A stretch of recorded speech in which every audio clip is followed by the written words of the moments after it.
আসসালামু আলাইকুম বন্ধুরা, কেমন আছেন? এই যে আমাদের স্বপ্নপুরী সফর শেষ, এখন আমরা বের হয়ে যাচ্ছি।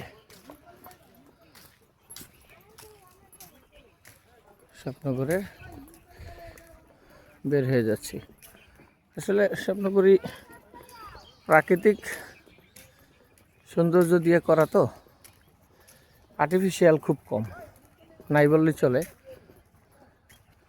যাই আছে মানুষের হাত দিয়ে, গাছ তরুলতা দিয়ে তৈরি, গাছের দিয়া তৈরি। এই যে এগুলো দেখতেছেন না, এগুলো গাছ দিয়া, আমরা এক ধরনের গাছ আছে, লোহার রড দিয়া বেঁকা বেঁকা করে দিয়ে গাছটা সুন্দর করে করেছে।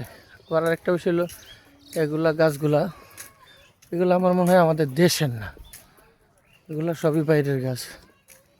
গাছগুলো খুবই সুন্দর। এই গাছগুলোর আরেকটা নাম আছে, হয়তো নামটা আমার এখন মনে নেই। অনেক সুন্দর গাছগুলা। যাই হোক বন্ধুরা, অনেক ঘুরলাম, অনেক মজা করলাম, অনেক দূর থেকে আসছি, সেই শুধু ঢাকা থেকে দিনাজপুর, ফুলবাড়ি, অনেক ভাঙ্গা রাস্তা পার হয়ে আইছি স্বপ্নপুরে। সবাই দোয়া করবেন, ভালো থাকবেন।